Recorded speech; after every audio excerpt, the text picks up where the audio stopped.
social media. We are live at Lookup TV across all those particular platforms, at Doris Anki on Twitter, Anki Doris Umbat on Facebook. Now, nosebleeds. You know, I wanted to talk about this more. Edwin would help me get that in order shortly. But of course, I'm joined in by Dr. Austin Oyuer this very minute. He is an ENT surgeon. He's been here before. It was very interesting talking about ENT matters.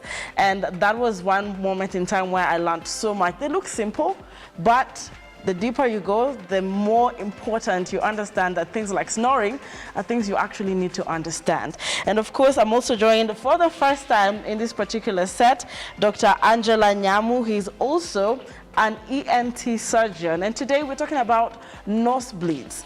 Another difficult word for nose bleeding really is, I hope I pronounced it correctly, and they're laughing already. Should I or should I not, Dr. You should. I should try? Yes. You want me to trend for the wrong reasons, but Epistaxis. You did well. I got it right? Yes. So apparently these are nosebleeds and can occur easily because of the location of, and of course you let me know if this is correct or not, the location of the nose and close to the surface location of blood vessels in the lining of your nose. Can we start with how factual that research is? Is that what really we define it as? Karibuni. Asante sana.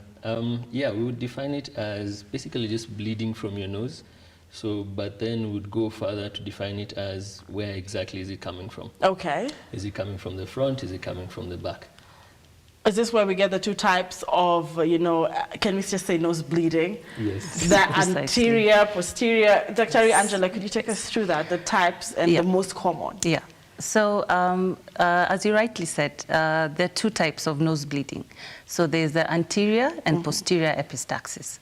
So the anterior epistaxis, or the anterior nosebleed, is more or less the more common type of nosebleed. It occurs in children. Children are nose pickers, so it's very common among the children and young adults who are prone to trauma of any kind, whether it's a road traffic accident, whether it's fights, getting in fights, and because of the proximity of the nose at the front of the face, it's more common. Okay. The posterior bleeds are less common, seen in older adults, typically above 45, 50 years of age. They're harder to treat, so most of these patients end up requiring medical attention or hospitalization. Yeah. So there are levels where you're not just going to do the first aid that we will look at later on, but you're going to actually need the help of a physician. So that's going to need you to go to the hospital. Yeah. But I like that you touched a bit on the age group. I don't know if you'd like to go further on the age groups and even go deeper into the gender ratio, perhaps. Is it men or women who experience either of these particular nosebleeds? In particular, men tend to experience more nosebleeds in terms of our type of lifestyle. Men will tend to suffer more of trauma to the nose, trauma to the face. Men will tend to do more of the nose picking. Oh, is it? Including children also. I think females prefer not to pick their noses. Yeah, generally men will be affected more than females. A ratio of about 58% of men and about 42% of females will be affected by nose bleeding. Yeah. That's really high. Yeah. So it is not something we need to take lightly, especially, but when you say their lifestyle, can we go deeper so they know that this is really what's contributing to this? Because generally, yes, it's a lifestyle that men are probably, you know, picking up and leaving, but would you pick specifics to probably guide the person viewing that this could actually be why, you know, why we are at risk more than women? I think in terms of, yes, as we've said, trauma. So men will be engaging more in fights. Of course, that's a very big trauma. Then men will also be picking their noses, as we've said. Yes. Then in terms of even hydration and causing crusting in the nose that later leads to nose bleeding, you'll find men are less on the hydration side compared to women. You'll find more women will prefer to even carry water bottles around and they'll be hydrating better. And you find men will only take water when they feel extremely thirsty. Is it? Yeah, so such like things would really contribute. All right, Dr. Angela, I'm going to still stick on the lifestyle because that's pretty much what makes up our lives. Sure. Does this have anything to do with what you eat? I know the drinking and hydration, so I'm just curious. So there are a number of things that also contribute to this epistaxis that we are probably not aware of. So one of the most common things is our environment. So dry air, cold, dry air. So if you're someone that lives in a humid area and you move to a place with dry air, you're more predisposed to getting this. The other thing is, especially during this cold season, is we all have our heaters on in the house. So we tend to heat our rooms, and this creates dry air. And in so doing, children especially are prone to now getting, the lining of the nose is dried, so it's easier to now get the nosebleeds. Yeah, so that's one of the most common things. The other things we can delve into probably include some of the recreational drugs that are used. Okay. So people that sniff cocaine are more predisposed to this than other people. Yeah, and the other things like using blood thinning drugs as well, for especially the older generation. The blood thinning drugs, some antihypertensive drugs also cause this bleeding. Yeah. Wow, I like that we can pick some of those things, and we want to move deeper into the conversation. Yeah. However, someone is watching back at home and they're like, this thing is easy, just like when we discussed snoring. Yes. But there is a percentage, you touched on the hospitalization, but we do not know how serious this is until you probably tell us, maybe Dr. Austin, the percentage of people that actually get hospitalized today for this particular, condition, nose bleeding. Yeah, so the good thing is most nose bleeding can be managed at home. Yes. Especially for the anterior bleeds, can be managed at home by simple first aid measures. So you'll find 60% of nosebleeds actually are managed at home or in school, in the classroom, in the playing field. It occurs and the friends are able to help, or the patient is able to help themselves, and they don't need to go to hospital. Problem is the other about like 10% that usually require hospitalization, usually because they've had excessive nose bleeding, or they've been having nose bleeding like every other day, so their HB, their hemoglobin is going low, so they're going into anemia, or they suffered like massive nose bleeding on that particular day, let's say following an accident or something. Yes. So they would have massive nose bleeding which can't be stopped by first aid measures, then those ones will require hospitalization. All right, and now if you have a pattern and a sequence and series of nose bleeding, you want to go to the comment section. Let's help you understand and know what you ought to do this very minute. We are at Lookup TV. We are live right now. But Dr. we've touched on, the drying of the nose lining, for example. But we could go deeper, though. There are certain blood vessels that are implicated in the nose, veins, arteries. Is there any relationship if we go further into the biology to understand what happens? Sure. Simply put, so basically the function of the nose is to humidify or to warm the air before it's taken into the lungs. And because of this, we need numerous blood vessels in the nose to assist in this function. And we have something that is more or less like a convergence of vessels, which we call an anastomosis. And as we talked about earlier, we have an anterior and posterior type of nosebleed. So the blood vessels in the anterior or the front part of the nose that line the septum, we have a wall between the two nostrils, which is called the septum. So we have blood vessels along the septum and blood vessels along the lateral wall of the nose. So at the septum, we have basically a convergence of vessels between the internal and external carotid arteries. And if we were to go deeper, it's basically, there's an area called the Little's area, or the Kisselbach's plexus. Okay, so it's getting even more complex. Yes. So this area is the area that our little ones are more frequently picking. So the 4 blood vessels that are implicated are the greater palatine artery, the superior labial artery, we have the anterior ethmoidal artery, and branches from the sphenopalatine artery. So these 4 blood vessels form an anastomosis, and this is what causes the anterior bleeds. So posteriorly, we have a large blood vessel there, which is called the sphenopalatine artery. We also have another plexus, which is less well known, called the Woodruff's plexus, that may also cause the posterior bleeds that we're talking about. And because of the distance from the anterior nostril or the anterior nares, it's more difficult to get to and more difficult to treat. Yeah. I know mothers are watching this morning. Let me tell you both. You know, last time I had one of the doctors talk about the ear. Yes. And you know how we all want to be clean and take off the wax? Yes. And she's talked about how complex the nose can be, but that's where our little ones would pick. But I'm just curious, and this might not be the best thing to discuss in the morning on a breakfast show, but then we ought to be very careful how we clean, if you have to clean your nose, when you have to actually blow your nose, for example, sneezing. How careful should we be, on a light note, before we go into other courses? Dr. It's okay to give them these tips, especially for moms. You know, sometimes you overblow your nose, you might be triggering something. Yes, definitely excessive nose blowing is also a form of trauma, and that can also lead to nose bleeding. But generally, I would say the nose cleans itself. There's the mucus, then there are finger-like projections called cilia. So the cilia would carry whatever debris that has been trapped by the mucus, whatever dirt is there, whatever dust is there, and will kind of like beat towards the back of the nose, and you actually, during the day, just end up swallowing your mucus without actually realizing it.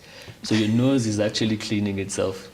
All right. Yes. I didn't expect that. I didn't see it coming, but we'll deal with it throughout after knowing the reality. Someone says you'd rather not know, but now that we do know, at least we know what's going on. So you don't have to over clean your nose, or even your child's nose. They're probably doing just fine.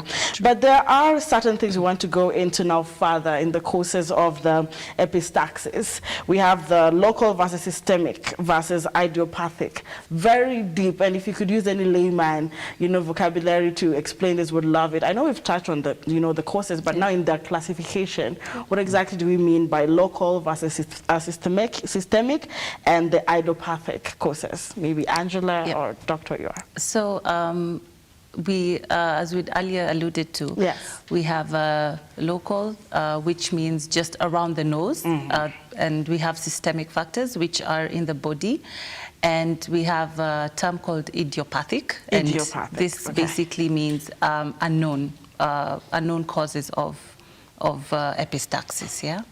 So more commonly, as I touched earlier on, is for the local factors. We talked about the trauma.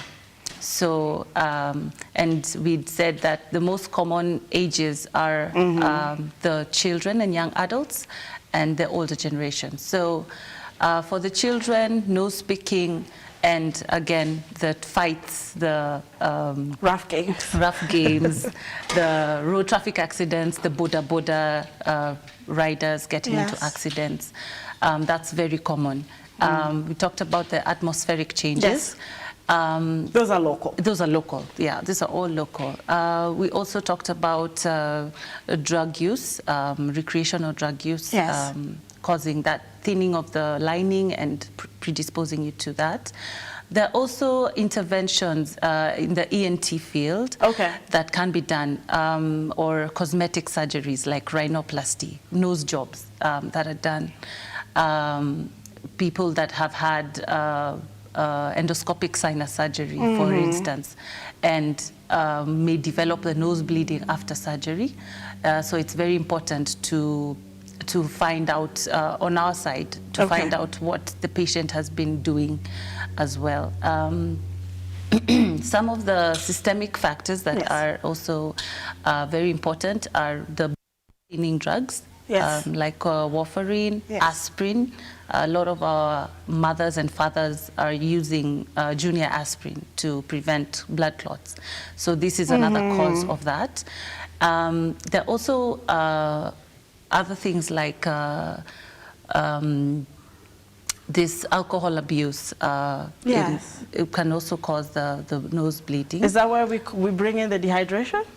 Yes. Or I'm overworking my brain? You're right. It's related. Okay. Yeah. Other things are blood or clotting deformities that the patient may have, like hemophilia, Christmas disease. We have very many types of blood disorders that the patient may have. And another thing is tumors, both as a local cause and as a systemic cause. We may have tumors within the nose or in the nasopharynx, which is the back of the nose, that can lead you to having this bleeding. And as well, tumors in other areas of the body can also predispose you to that. Yeah. Dr. Factors, and then now you find you might have a small harmless nosebleed, but then because your clotting factors are affected, then the nose bleeding just becomes severe. Yes. So then it starts slowly. There are going to be stages, Yes. and then now it becomes the pattern you were talking about, the Yes. 10% that might now need to go into the hospitalization. Yes. You mentioned infections, and I don't want to, just shrug my shoulders over it. Yes. Fungal, bacterial, what kind of infections are this we're looking at in the nose that could cause nose so bleeding? we're talking about bacterial, fungal, viral infections. Okay. And we usually use the term generally maybe just sinusitis. Oh, So then you have infections in your sinuses and in the nasal lining, so the mucosa of your nose. So when you have infections, it's affecting the lining, then breakdown of the small blood vessels in your nose, which eventually now leads to the epistaxis. But even though you said the nose will clean itself, Yes. and the best I would do as a human being is make sure I shower regularly, do everything I ought to do to avoid all these bacterial and fungi infections.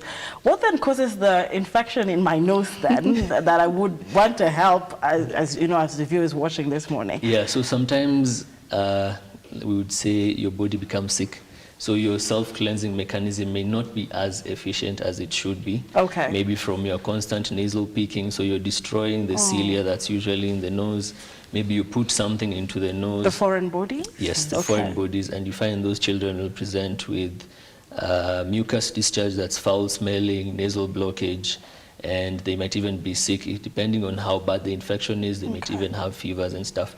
So all these things that interfere with your self-cleansing mechanism now predisposes you to infections that your body would generally be able to clear on its own. Yes. All right, thank you for bringing that message home. Now we're going to go a little deeper to the relationship between hypertension and nose bleeding, if I'd use that word.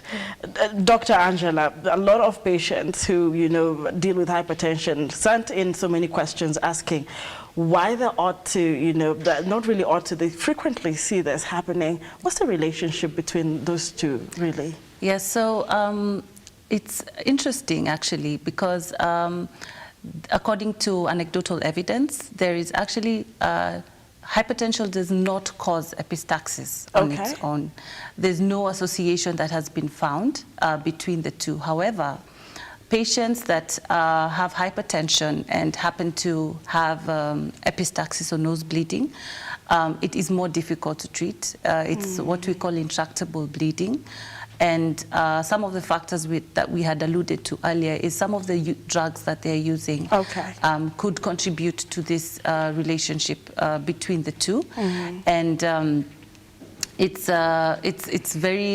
more common, especially in the older adults, in patients that have hypertension, as opposed to those that do not have the hypertension.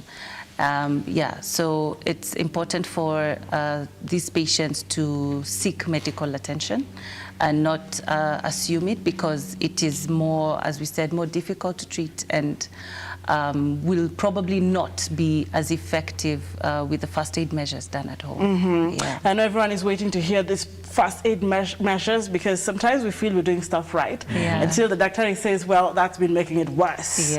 All right, now we're going to go into that. But of course, Dr. would you like to add anything on the hypertension relationship, or Dr. Angela is clear on that? Yeah, she's clear on it. The only thing would be maybe just to emphasize. Yes.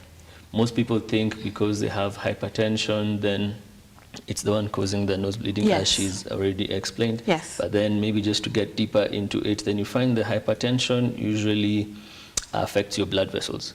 So you have things like atherosclerosis, which is now which is now deposition of like plaque-like substances on the walls of your blood vessels. So your pressures are increased, and then now what happens is now the walls of your blood vessels are affected. So now when these walls are affected, the vessels end up being either thinned out or their pliability is affected. And you find that now with the sustained high pressures, they tend to break down easily, especially the smaller blood vessels. Then now you develop your epistaxis. All right, quite a relationship there. And someone talked about the position of the nose in one of the research that I was reading. And sometimes it's just good to have you guys on set so we can also look at some of the myths that surround nose bleeding. I don't know, when I asked that, Dr. Angela, you do get patients, and I'm assuming moms a lot more, who run to you because, oh my God, I saw this drop of blood, I saw that. What are some of the myths you pick, even in your, your area of expertise that comes from the public as far as nose bleeding is, that would love to demystify this morning? Okay, so some of the things that we find more common, I think maybe we'll get a little bit into it, is how patients are treating or doing the first aid at home. The biggest myth that we've seen or that we've experienced even as children is that our mothers would tell us to put our head back and pinch our nose, Literally. Yeah, which is not the case. We're actually meant to put our head down and pinch the fleshy part of our nostril. So that was one of the most common myths that we experience or we see in the hospital. And maybe getting a bit into that is we just want to control the bleeding before we get to the hospital. So pinching the nose helps us form a clot that is able to stop the bleeding until we get to hospital, or if need be, or it could control the bleeding. Another more common myth that we've heard about, especially if a mother is bringing the child to hospital with a bleed, and they're very worried about what this could mean.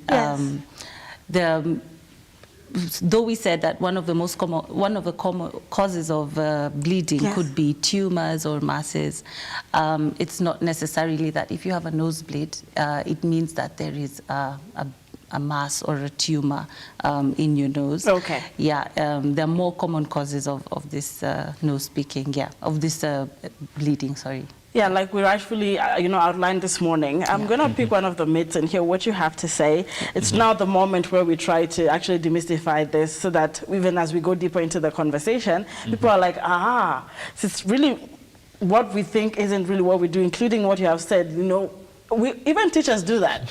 I'm sure if there's a child who's bleeding in class right now, they're told, and put your head back. So Dr. you're saying, tilt it down. That's the way to go. And there's something about you should lie down, Dr. Yuer. What do you have to say about that? Is it a myth? Is it medically correct? No. Ideally, you should be seated in a comfortable position, pinch the fleshy part of your nose, and kind of like lean forward. Because we don't want to, if you're lying down, then the chances of the blood that is coming out going to the back of your nose and you swallowing it are very high. Then, of course, as you're swallowing more blood, then now you're getting chances of developing nausea. You might end up vomiting. It's just a worse situation. So we prefer you're seated up, pinch the fleshy part of your nose, and lean forward. I like that. That's also clear. Now, we talked about trauma, but I'm not sure we touched on stress. There's a myth around stress saying stress causes nosebleeds. Is that correct? So there is, again, no direct association between stress and nose bleeding. What happens is that people that are stressed probably are not taking care of themselves as they should. So probably leading back to the issue of hydration, of the dryness of the mucosal membranes. Maybe they're in dry areas. They're not like taking care of themselves. They're probably prone to allergies, which is also another cause of this epistaxis. And so those factors contributing to this stressed person could now cause the bleeding. But by itself, no, it's not directly associated. It's not, oh my God, you're bleeding, are you stressed? All right, so I like that you explained that and very clearly now. But even if you're going through something medically, you're saying, take care of yourself. Drink enough water, take a walk, you know, just love yourself. But of course, on a light note, another one here that I'm actually seeing coming in the comment section, because really, you and Dr. Angela, I'm going to be really honest with you. I've lived several years on earth. I don't remember nose bleeding. Yeah, and so one of the myths is that nosebleeds are rare. But you see, you gave us quite a number of a percentage there. So is this coming out as a myth? I wouldn't really say it's a myth. I think even personally, as a person who's had allergies, sometimes you might experience nose bleeding at night, but you won't realize it. The only evidence that will be there, you might find maybe a blood spot on the pillow. So nosebleeds being quite rare, no. Not really. It's actually quite common. The only good thing is that more than 60% of them can be handled at home or at school by just simple first aid measures. Just the normal pinching of your nose and leaning forward. All right. Yeah. So they're not rare. But I'm curious. You said it could be a sport. Yes. So there are certain nosebleeds that happen and we don't get to see them, Dr. Angela? Yeah. So because where do they go? One of the things is that something that occurs also commonly is some people experience nosebleeds at night in their sleep. And this is alluded to by the same issues we're talking about, drying of the nasal mucosa. And sometimes you're fallen asleep, you have a bit of a nosebleed, a few drops, and then you turn over and you sleep. So you swallow the blood and you continue sleeping. So maybe when you wake up, you'll see a spot or two, or you may not even see any at all. The other thing is that, just to add that it's very interesting. Majority, at least 60% of people in their lifetime will experience at least one episode of this nose bleeding. So just to emphasize that it's not rare, it's actually quite common. Yeah. Now the curiosity in me, just like those in the comment section, if I have to seek medical attention because there's a pattern, but I'm a patient that can hardly see it, are there any other symptoms that would push me to actually seek medical attention? Because I probably nosebleed at night. Yes. You know, I probably spotted it once, or on the handkerchief, or maybe cleaning my nose I saw somewhere, but it's not. So you get to see this, but you feel they are not as serious. When do you actually say this is a pattern? Because I know for Kenyans watching, really, and any human being, is when you're waiting to actually see blood flowing and oozing out. What are the patterns when you say you really need to, after seeing 1, 2, 3, go to the hospital? I think patients who are experiencing nose bleeding and they're having maybe other concomitant symptoms, so they have like nasal blockage, they may be having another type of nasal discharge that's not mucus, they might be having maybe pus coming out from their nose, and then the bleeding mainly, maybe if they're usually doing nasal picking, and they can feel like something is swollen inside their nose, so there might be a mass inside their nose. So those ones definitely will need medical attention. But then there's the other group that they are breathing okay. They don't have nasal blockage, there's no other nasal discharge. They get maybe bleeding once in a while from the nasal picking, or maybe they had allergies, so at night they were rubbing their nose vigorously, experienced some bleeding, maybe for some 2 seconds, 2 drops or so. Nothing too serious. Then those ones might not really need to come into the hospital. Dr. Angela, would you like to add anything? I think the other thing is that for patients that have frequent nosebleeds at home, so if you're maybe 3-4 times a week, you're waking up and you're having nosebleed, then it would be prudent to go to seek medical attention. Other things is like you may have had 1 or 2 episodes of nose bleeding, but you're feeling faint, you're feeling dizzy, you feel like maybe your heart is beating faster than it should, or you're actually feeling your heart beating out of your chest. Those could be signs of anemia. which is just lower blood levels. So definitely you would need to seek medical attention as well. And I know we've talked about causes, we've even gone further to the most complex words this morning, but we're going to go into now management. I know we talked about the first aid, but I'm not going to be admitted in hospital.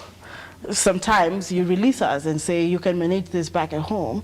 So can we talk about the management of epistaxis? Epistaxis, oh my goodness. Yes. How can a patient, leave alone the first aid, but this is pretty much who you are for that time. How do you manage this condition?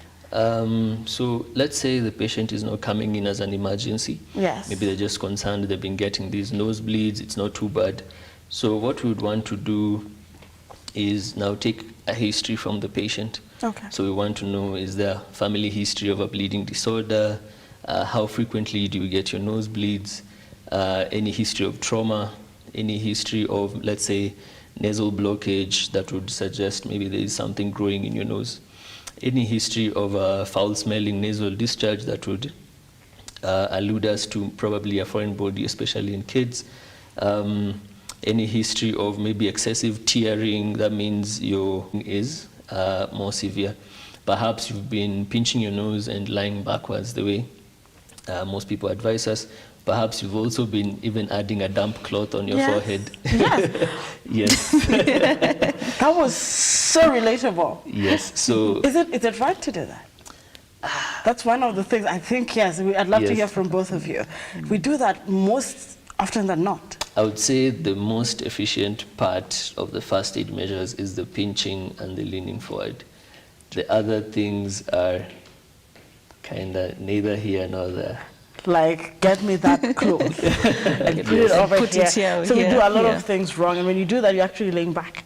Yeah, that's a problem. Okay. Yeah. So you don't need the cloth. Then of course, so the patient has come in. Let's say it's an emergency situation. Then now we'll have to go into measures of first stopping the bleeding, then take the history later, or investigate the patient further later. So initially, we would want to help you see if you can just do the first aid yourself. Just pinch your nose, lean forward, see if that works. If that doesn't work, then we might proceed to something called cauterization. Okay.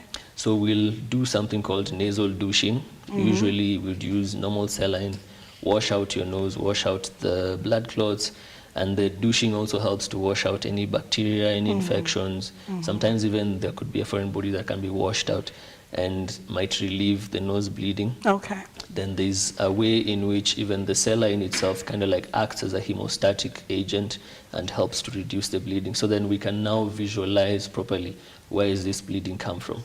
So if we're able to visualize where the bleeding is coming from, then we can use something called silver nitrate sticks. All right. So silver nitrate is usually used to cauterize.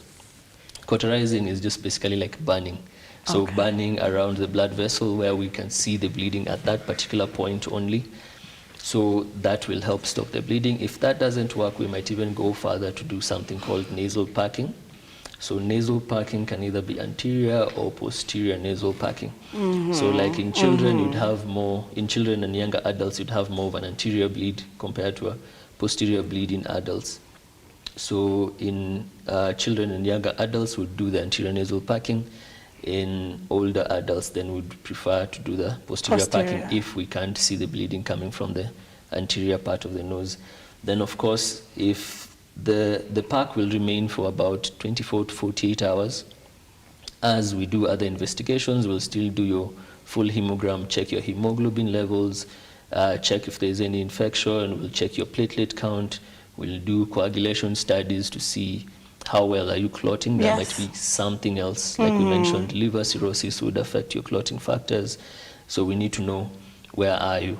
Then if that doesn't work and 48 hours later you're still nose bleeding, then we'd prefer to take you to theater and perhaps do other things that would now help to target the specific vessel that we can clamp and now stop the nose bleeding. This is a really high level of nose bleeding. In my head, I was thinking 48 hours. Yes. And I'm going to come into the bleeding and how long that is before I take a short breather. But for the sake of the common one, Anchi, I mean, watching this one, including myself, there's a fleshy part you said. We should Yes. be, you know, pinching your nose the wrong way. Dr. Angela, I'm sorry to put you on the spot. It's okay. But there is the bonier part Yeah. and the fleshier part. Yeah. Really, honestly. I know it might be common sense because mine is actually bonier on this part. But is that what he means? Yeah. So is it okay to practically show me that? That's okay. So this part is the bony part or the bridge of the nose. Yeah.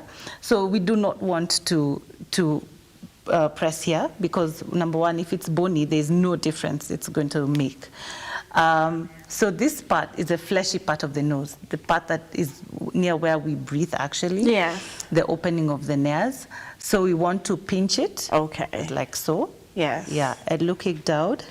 Yes. Breathing through the mouth, in and out, keeping calm. The most important thing is to relax. And then this you need to sustain for about 15 minutes. It's not as easy as it sounds, but yeah, 15 minutes is a long time and you may get tired. But it's the most effective way, especially for moms with nose pickers. Yes. If you just put pressure for 15 minutes on the fleshy part of the nose, telling the child to avoid swallowing blood, avoid swallowing clots as much as possible, and breathing through the mouth, that is effective to help stop, especially the anterior bleeds. All right, and we're going to go, don't worry, I know we have been here and there in all this first aid. We're going to have a moment as we summarize to actually walk you through that first aid properly to the point you actually say, hey, Anki, I'm dropping a DM, I need Dr. Yora's number, I need Dr. Angela's number, and I will be very pleased to share that even this morning. But talking of 48 hours of bleeding now, fine, your child bleeds, and then you do a first aid, but how long is too long? You know, and you said, okay, it's fine to go to the hospital, but even the recurrence, are there moments where we are dealing with this nosebleed in school, you go back home, and then in the next hour again, your nose bleeding? What are we looking at really, Dr. as far as first aid is concerned? And then, nope, this one, this is too long. 1 hour, 30 minutes, 10 minutes? As she has explained, so you need to be pinching the fleshy part of your nose for 15 minutes. 15 minutes. This 15 minutes is 15 continuous minutes. You're not pressing, holding, then you're getting tired and letting go, then waiting, then starting again. So it has to be 15 continuous minutes of continuous pressure. Okay. So yes, so you've had that, you've done that, the bleeding stopped, but then maybe you are going back home and then it recurs again. So then you try again, 15 minutes, it stops, then the next day it happens again. So now you'd start to get worried. So there might be something else. It could be a local factor, it could be a systemic factor, as we had mentioned before. So you need to tackle this. So if you're having, like she said, frequent nose bleeding, you're having heavy intractable bleeding, so those frequent episodes, you're trying the first aid, works a bit, comes back, then definitely you would want to come into hospital. The 48 hours is with a nasal pack inside your nose. So the pack is inside your nose and the pack is applying pressure for you. Okay. Yes. Okay. So it's applying pressure to the septum or to the lateral wall of the nose, wherever the bleeding is coming from, for continuous 48 hours. It's not as much pressure as you would have with your fingers, but it's constant pressure just to help stop the bleeding at that point. Because in any case, we usually don't want to cause more harm than good. So we try the conservative measures first before we decide to take you to theater. So we'd try pack the nose 48 hours, 24 to 48 hours usually, depending on how bad the bleeding was. Of course, sometimes you've packed the nose and you can see the pack is getting excessively soaked, then you decide to change the mode of management from just packing to maybe probably this is a patient who's having bleeding from a major vessel, then would need to go to theater to sort this out immediately. All right. And I'm going to be, just reiterating what you have said. Consistent all right, 15 minutes. I know, oh, mechoka, you know, and that you really have to take that seriously, because there's something about the pressure that you put there. I want to take a short breather, but before I do that, I like how Angela nods to almost everything. How much pressure is too much pressure, especially when you're guiding your child. And if you're a teacher and this is a kindergarten, and you know everyone wants to stop bleeding, so they are not sure it's a sort of appropriate pressure. So how much is, because you don't want to stop breathing as well. So is it even measurable? So the thing is, the things that we do to ensure that the pressure is enough, such as the person who's bleeding to do it themselves. Okay. Because so you shouldn't do that for them. Shouldn't do, like I shouldn't do it for Dr. Iwer because he's nose bleeding, because maybe I might be applying too much pressure. It's better if the person can. There are circumstances where older patients maybe have rheumatoid arthritis. They're not able to do it. So we have other types of, we have special pegs for such nose bleeders, but generally just putting pressure on the fleshy part of the nose consistently without stopping for 15 minutes is enough. And because it's 15 minutes, it will not cause any side effects as to if it's too much pressure, because 15 minutes is more or less fine. And then breathing through the mouth. So we're not breathing through the nose, we're breathing through the mouth at that point. And we are not laying back. And we're not laying back. A lot of things happening this morning. I want you all to sit back, enjoy the moment, but also take a few notes, because I'm sure the entire family is having breakfast. Children have closed school. Some closed earlier, some are closing on Friday. But if you are at home, this might also help your colleagues when you go back to school in the next few days. Now, we're not going away. We take a short breather, but just to remind you, it was 15 minutes. In case you missed, don't hold your nose for 50 minutes. 15 minutes should be okay. We come back with Dr. Iwer and Dr. Angela to answer your questions in the comment section. As far as nose bleeding is concerned, you can manage it, and let's find out if it can ever stop and never come back again. I know you have that question. We'll be right back. Don't go too far away.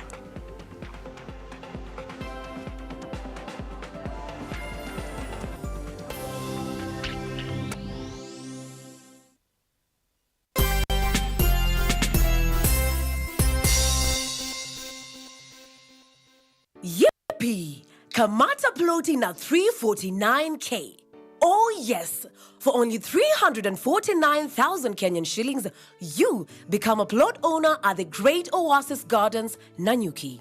The Great Oasis Gardens, Nanyuki is located along the Nanyuki-Rumuruti Road, only 11 minutes from the Cedar Mall and right opposite Mount Kenya Wildlife Estate. This is the best place to establish the getaway home that you have always dreamt about.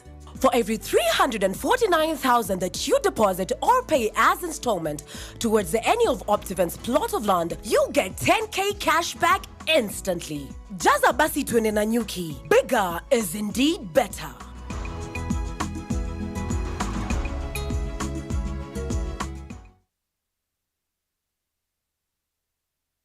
Africa. Our economy has a bit.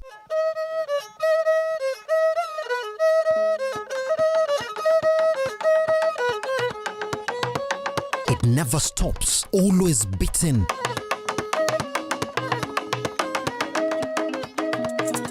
Our business, the next global economic frontier. Let's talk African business.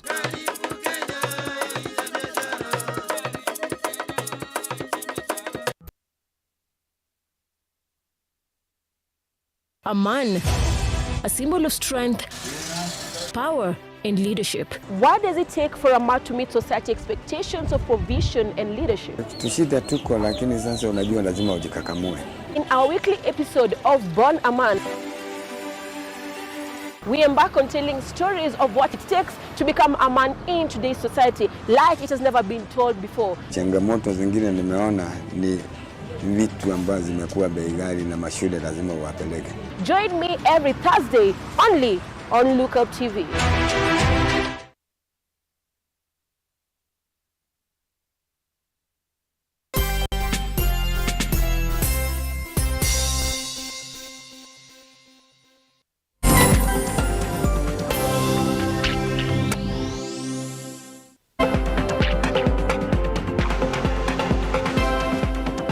This is Look Up TV. Good morning. Thank you very much for staying with us. Now we are about to end this hour of a very important concept and discussion on epistaxis. And every time Daktaris come on set, I learn other complicated scientific names, but that is pretty much nose bleeding. All right, just in case you're already scratching your head. If you missed the first part, we're laying foundation to what exactly this is, the veins and the blood vessels that actually are, inclined to this. The normal, local kind of nose bleeding, and when we go to the severity of it, and I hope you can capture some of this on YouTube just in case you missed it, because this link is also live on YouTube this very minute, and for your sake, we are actually going to leave it up there for you. But of course, let's continue with this conversation. Of course, also picking that I need more men to watch this. Guys, you nosebleed more than we do, okay? And it's lifestyles, but you can do something about it. And it's not the end of it all in case you have a recurring sequence of nosebleeding. Welcome back on set. And we never ever want this to end. However, we need to pick it from where we left it. And I was curious, however, and just from the comment section, someone has lived with this. They're always going to the hospital. And I'm talking about guys in the grassroots who sometimes, all out shall go. They do the first aid in a Rudy, when I find your turn, and they'll say it's in the family. And I'm glad that you said you do the history of it. But do I have to live with this over and over and over and over until I get to the old age where, I've also classified the people who are aged? Is there a point in time, even, leave alone the chronic diseases? I know there's the liver cirrhosis, but the fact that it's in the family, does it have to be in the family for as long as the family continues to exist? I think definitely we would call them reversible causes, or maybe let's say causes that we can actually do something about. For example, those who like nose picking. Of course, when they stop picking their noses, then yes. Then of course, if they stop nose picking, then now definitely the epistaxis will resolve. If a patient, let's say, had a foreign body in the nose, yes. Then of course, once we have the foreign body out, then they're sorted. If a patient had a tumor, let's say, for example, a very common tumor in teenage boys is usually juvenile nasal angiofibroma, abbreviated as JNA. So JNA would have this nasal blockage, epistaxis, starts around the teenage years. And then these are the patients who we would have probably investigated. So we've tried the nasal packing, it's not working. Then we look into the nose and we see this mass in the nose. So of course we'll do our CT scans, our radiological investigations, and find out which blood vessel is feeding this mass. Then we're able to tackle that blood vessel either by blocking it or clamping it, and then eventually removing this mass from the nose that now cures your nose bleeding. So of course there are reversible causes. Then there are causes that might be in the family, but we can manage them. Like Dr. Angela mentioned, patients who have hemophilia, then we might be doing more frequent of blood transfusions and stuff. And those ones will help now keep their blood levels in check, which will also help to control their epistaxis. Yes. And of course, I'm picking that there's some medication you're going to have to cut off if it does have to, cause that. Daktari, just let me go back a little bit because we're about to wrap this up. When you're talking about managing, and I really appreciate that, but you remember I mentioned the Mamboga and everyone else is back at home. We thank God for a new government and the devolution picking up. But how affordable? How affordable could it be for those who have now the 10% who actually need hospitalization? Based or depending on what is causing the bleeding, as Dr. Iwer alluded to, it would determine how or what interventions are needed. And we talked about the reversible causes of this bleeding, and there's the percentage that actually need hospitalization or medical attention.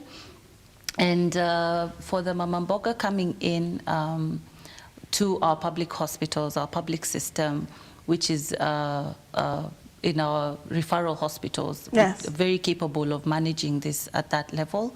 So for the Mama Mboga, if she has a national insurance fund, it Great. is something that actually can be catered for within it. Great. And even to the level of, because in very severe cases, as Dr. Yuer mentioned, we would probably have to go to theater and do some procedures in theater that will require permanent stoppage of this bleeding. And yeah, if you have an insurance cover, the national insurance cover, then you should be okay. Good news. Yeah. Yeah, for all those who didn't know, there you go. You can actually do something about it. It doesn't have to be a pinch so much in your pocket if you've actually been having that insurance cover. But as we're also about to conclude, she mentioned something about surgery. Yes. And okay, celebrities, some look amazing with that, nose job, is that something like that? Yeah.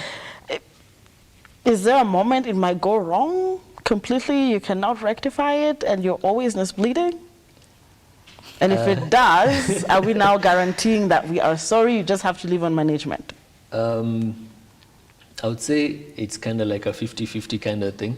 So it might go wrong completely, especially if you're being operated on by someone who is not really well qualified, not registered.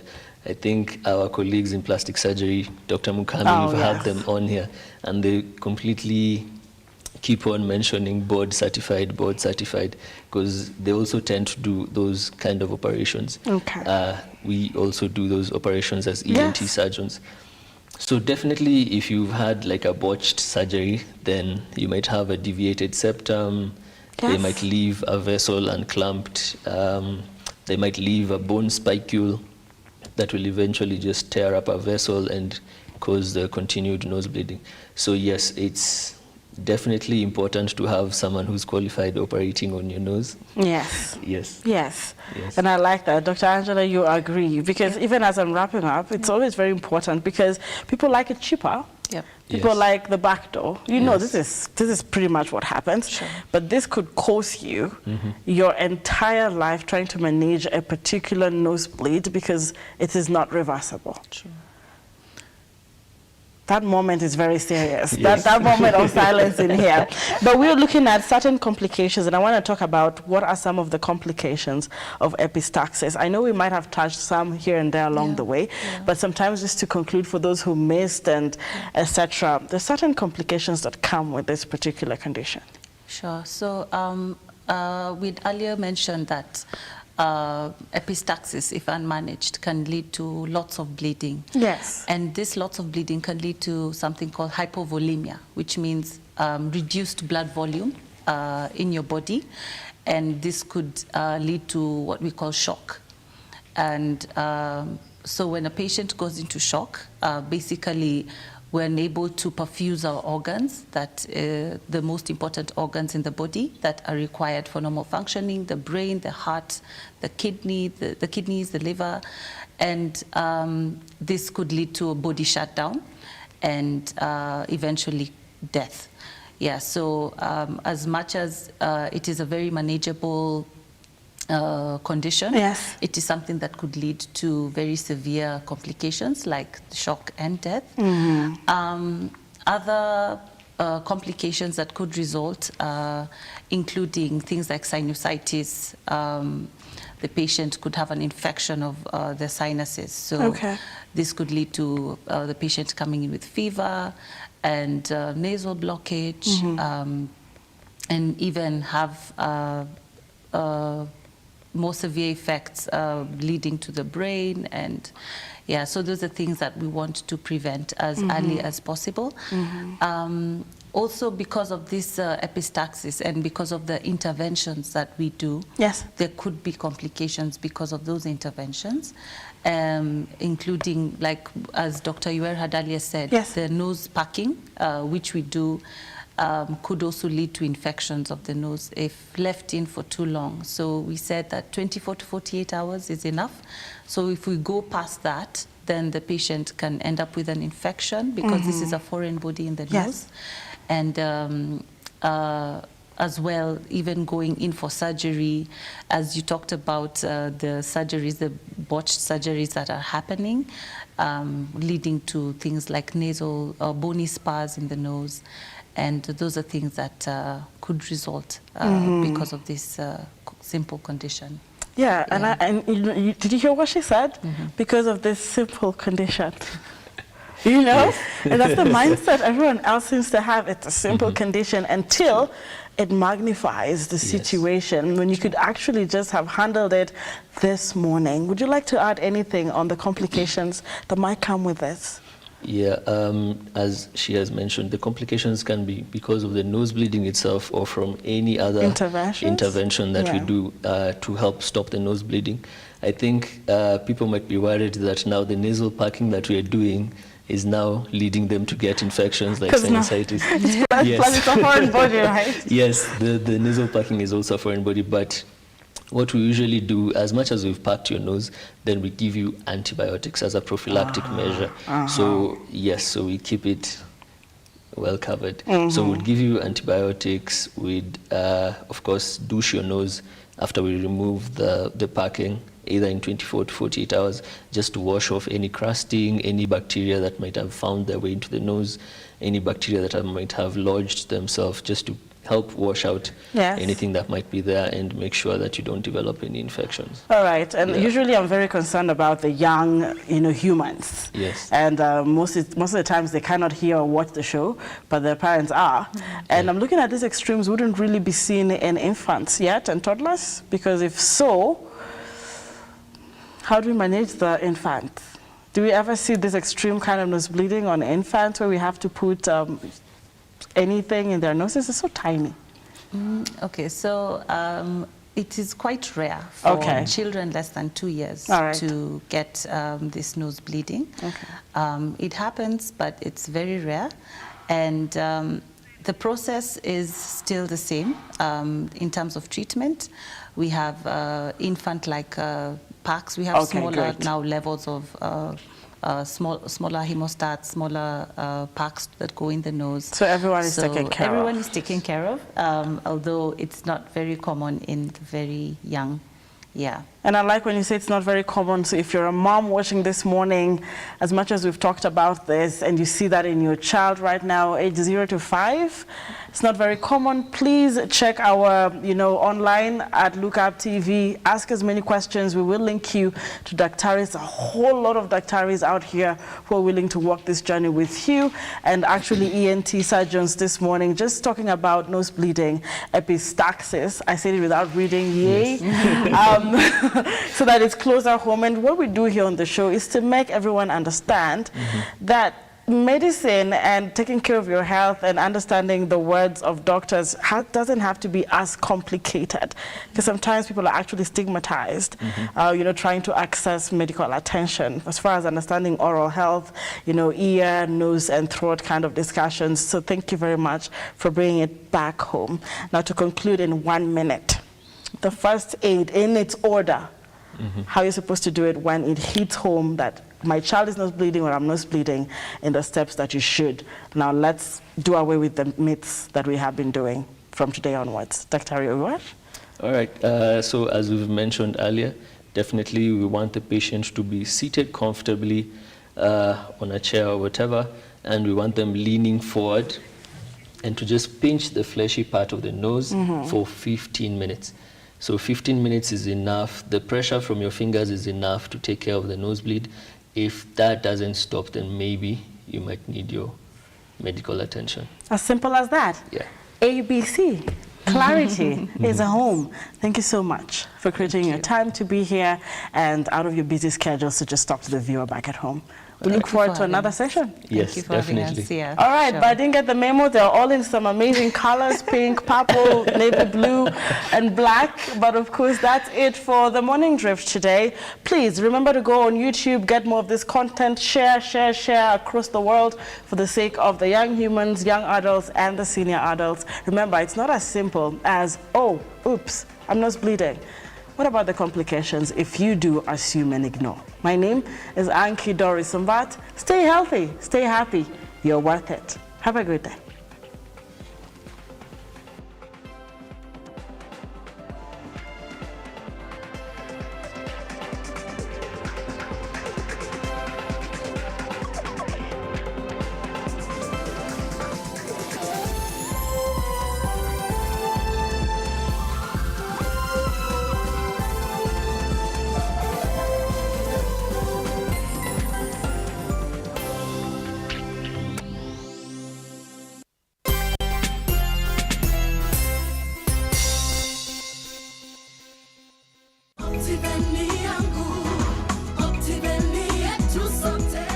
Hi there, my name is George Washuri. I am so happy to see you, and today I am here to enumerate, to explain how we package